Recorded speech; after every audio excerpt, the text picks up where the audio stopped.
Hello my dear students, I hope कि आपका science का एग्जाम बहुत अच्छा गया होगा। और अभी यहाँ पर मैं आप सभी के लिए साइंस का पेपर डिस्कस करने वाली हूँ। सो स्टूडेंट्स, फाइनली आपका वेट ओवर हो चुका है और अभी हम यहाँ पर आपको सारे के सारे जो एमसीक्यू क्वेश्चंस थे उनके राइट आंसर्स बताने वाले हैं। सो यहाँ पे आप लोगों को ये पहला क्वेश्चन देखना है। अगर ये आपके पेपर से मैच नहीं हो रहा तो आपको क्या करना है, आप एक काम कीजिए कि जो हमारी वेबसाइट है गूगल पे उसको सर्च करिए हिंदुस्तान नॉलेज। तो यहाँ पे आपको हमारी वेबसाइट का लिंक, जो ये फर्स्ट लिंक जो है यहाँ पे जाना है और यहाँ पे आपको दिख जाएंगे आपके सारे क्वेश्चन। साइंस के जो भी क्वेश्चंस आज आपके पेपर में आए हैं अलग अलग सेट के, वो सारे क्वेश्चंस हम यहाँ पर अपडेट कर रहे हैं। उसके अलावा स्टूडेंट्स, अगर फिर भी आपको आपका जो पेपर है, ठीक है, आपका जो भी पेपर है वो नहीं मिलता तो आप हमें अपना पेपर व्हाट्सएप पे भेज सकते हैं। ठीक है, आप अपना पेपर हमें भेजिए और उसके सॉल्यूशंस जो हैं वो हम आपको प्रोवाइड करेंगे। और वो कैसे भेजना है उसका लिंक आपको डिस्क्रिप्शन में मिल जाएगा। हमारे नंबर पे भी आप लोग भेज सकते हैं या डिस्क्रिप्शन में दिए हुए लिंक पे जाके भी भेज सकते हैं। सो गाइस, चैनल को सब्सक्राइब करना बिल्कुल मत भूलना। और अभी हम स्टार्ट करते हैं अपने क्वेश्चंस को। तो यहाँ पर ये वाला जो पेपर है इसमें जो पहला क्वेश्चन था वो था a hydrocarbon which does not belong to the same homologous series of the carbon compounds. तो जो आपका चैप्टर नंबर 4 था कार्बन वाला, उसमें से ये क्वेश्चन आया है और यहाँ पे पूछा है कि कौन सा जो है आपके होमोलोगस सीरीज से बिलोंग नहीं करता, डज नॉट बिलोंग पूछा था। सो स्टूडेंट्स, इसका आंसर था आपका ऑप्शन नंबर सी। देन एकदम सिंपल सा क्वेश्चन, वॉशिंग सोडा का आपसे फॉर्मूला पूछा है जो कि आपको जो है आपके चैप्टर नंबर 2 में दिया हुआ था। ठीक है, वॉशिंग सोडा का आपका फॉर्मूला। सो गाइस, इसका जो आपका आंसर है वो है डी। देन आपका नेक्स्ट क्वेश्चन है, in the following experimental setup of the electrolysis of water. तो यहाँ पर इलेक्ट्रोलिसिस ऑफ वाटर का पूरा आपको एक्सपेरिमेंट दिया गया था। If P and Q are the gases collected in the test tube, तो हमने यहाँ पे दो गैसेस कलेक्ट की, पी और क्यू। कौन से गैस हैं? ठीक है, और इलेक्ट्रोड्स हैं हमारे आर एन एस, ये रहे हमारे दो electrodes. Then select the option जो कि इससे करेक्ट होता है। तो यहाँ पर जो इसका आपका राइट आंसर था क्वेश्चन नंबर 3 का स्टूडेंट्स, वो था आपका ऑप्शन नंबर डी। ठीक है, ऑप्शन नंबर डी, यानी कि सेकंड और फोर्थ। सेकंड और फोर्थ आपका इसमें आंसर है। सेकंड यानी कि P is hydrogen gas and R आपका कैथोड है। और जो आपका क्यू है वो आपकी कौन सी गैस थी? ऑक्सीजन थी। और एस आपका एनोड था। ठीक है, देन अब हम चलेंगे हमारे नेक्स्ट क्वेश्चन पे। Select from the following a statement which is not true about burning of magnesium ribbon. So students, chapter number 1 का सबसे पहला जो आपका एक्सपेरिमेंट है वो मैग्नीशियम रिबन वाला ही था। तो ये बहुत ही इजी क्वेश्चन था, ये सारे बच्चों को एकदम करेक्ट करना था।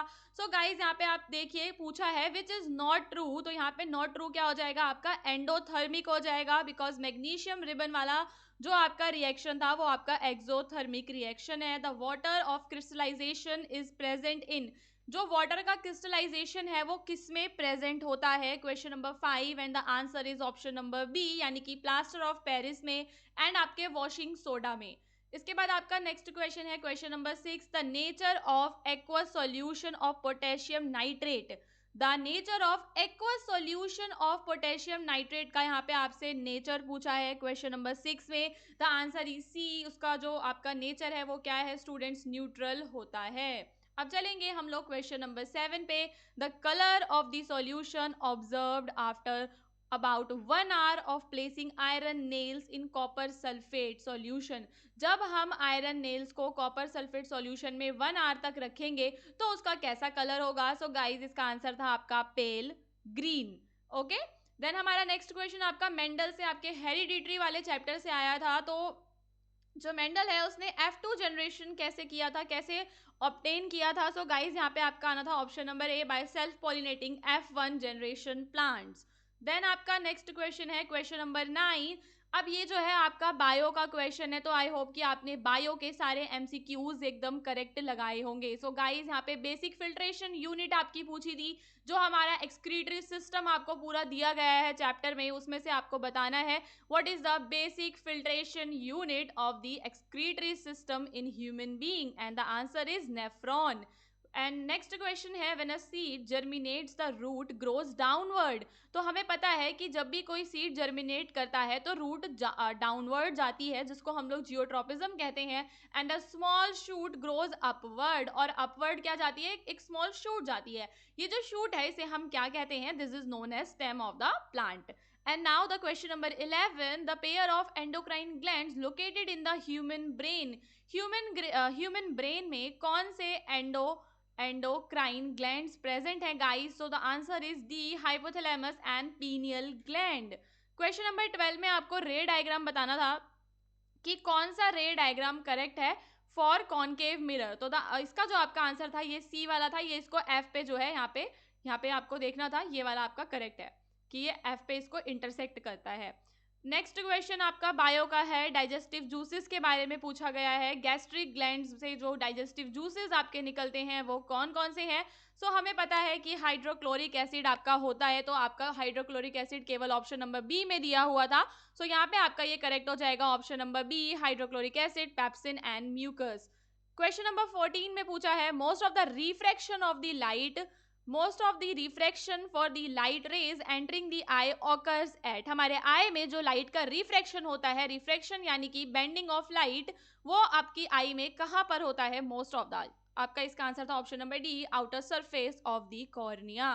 नाउ स्टूडेंट्स क्वेश्चन नंबर 15 पे चलेंगे। क्वेश्चन नंबर 15 इतना इजी है, आपके एनवायरमेंट वाले चैप्टर से ये क्वेश्चन आया है कि जो ओजोन के बारे में बताना है, which statement is incorrect statement about ozone? So guys यहाँ पे आपके पास ऑप्शंस हैं, it is a deadly poisonous gas, it shields the surface of the earth, it is used in refrigerant and fire extinguisher। क्या इसको हम fire extinguishers में use करते हैं या रेफ्रिजरेटर्स में यूज करते हैं? बिल्कुल भी नहीं, उसमें तो हम CFCS गैसेस का यूज करते हैं रेफ्रिजरेटर्स में।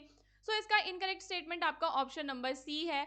इसके बाद आपका नेक्स्ट है जो भी आपका एनवायरनमेंट से ही आया है। सो यहाँ पे हम देख रहे हैं कि जो आपका MCQs का लेवल है इस पेपर में काफ़ी ज़्यादा इजी था, बायो और एनवायरनमेंट से काफ़ी सारे जो है MCQs उन्होंने दिए हैं। क्वेश्चन है green plants occupy the first trophic level. हमें पता है कि जो आपका फूड वेब है, फूड चेन है, या जो भी आपके ट्रॉपिक लेवल्स हैं, तो जो उसमें ग्रीन प्लांट्स होते हैं they are known as producers, और वो सबसे ज़्यादा कहाँ पर होते हैं? फर्स्ट ट्रॉपिक लेवल पे होते हैं, बॉटम में होते हैं। तो उसके पीछे का रीज़न क्या है? ऑप्शंस हैं, they exist over a large area, और they have very less concentration of harmful chemicals, they have to feed large number of herbivores, और they can synthesize food by photosynthesis। सो यहाँ पे जो इसका एकदम करेक्ट आंसर हो जाएगा वो आपका ऑप्शन नंबर डी हो जाएगा, they can synthesize their food by the process of photosynthesis. इसके बाद स्टूडेंट्स अब स्टार्ट होते हैं आपके एजर्शन और रीजन के क्वेश्चंस, जिसमें आपको अपना दिमाग लगाना था थोड़ा सा, ABCD में से क्या इसका करेक्ट होना था, ये हम यहाँ पे बात करेंगे। तो जाइलम टिश्यू जो है, xylem tissue water and minerals को जो है अपवर्ड मूव करता है, एकदम करेक्ट है। पर क्या ये केवल प्लांट के रूट्स में ही पाया जाता है? ये वाली स्टेटमेंट आपकी फॉल्स है, तो इसका आंसर हो जाएगा आपका C, that assertion is true but reason is false. फिर आपका नेक्स्ट है question number 18, food web is a network of several food chain. जो फूड वेब है वो नेटवर्क है कई सारे फूड चेन का, ऑपरेटिंग इन एन इकोसिस्टम, एकदम ट्रू बात है ना। अब क्या फूड वेब जो है इकोसिस्टम की स्टेबिलिटी को डिक्रीज करती है? तो ऐसा तो हमने बिल्कुल भी नहीं पढ़ा। सो यहाँ पे इसका राइट आंसर क्या हो जाएगा? जो इसका सी है, ठीक है, assertion is true but reason is false. अब हम चलेंगे क्वेश्चन नंबर 19 पे। Carbon and its compounds are major sources of fuel. क्या ये बात सच है कि कार्बन और उसके कंपाउंड्स हमारे सोर्सेज ऑफ फ्यूल हैं? एकदम करेक्ट स्टेटमेंट है। देन आपका रीजन क्या दे रखा है? Most of the carbon compounds on burning release are large amount of heat and light. Is it true? Yes. So दोनों ट्रू है, both assertion and reason are true. So इसका answer होगा आपका ऑप्शन नंबर ए। एंड अभी हमारा जो है 20th question है, in the common domestic circuit the earth wire is connected to a metallic plate buried deep inside the earth. Earth wire ensures that any leakage of current to the metallic body of the appliance keep its potential to that of the earth, so the user may not get a severe electric shock। यहाँ पर आपकी दोनों जो statement हैं students वो correct थी। सो इसका भी आपका ऑप्शन नंबर ए है। इसके बाद आप लोग देख सकते हैं कि बाकी के आपके जो क्वेश्चंस हैं, आई होप कि आपने वो सारे अच्छे से अटेम्प्ट किए होंगे। नाउ स्टूडेंट, अगर आपको अपना पेपर हमें सेंड करना है तो डिस्क्रिप्शन में दिए हुए नंबर पे जाके हमें भेजिए, और चैनल को सब्सक्राइब करना मत भूलना। अभी आगे के आपके जो पेपर्स हैं उनके सॉल्यूशंस भी हम आपको प्रोवाइड करेंगे, तो चैनल को ज़रूर सब्सक्राइब करना। और अगर आपको वीडियो अच्छा लगा, हेल्पफुल लगा, तो वीडियो को लाइक करना बिल्कुल मत भूलना।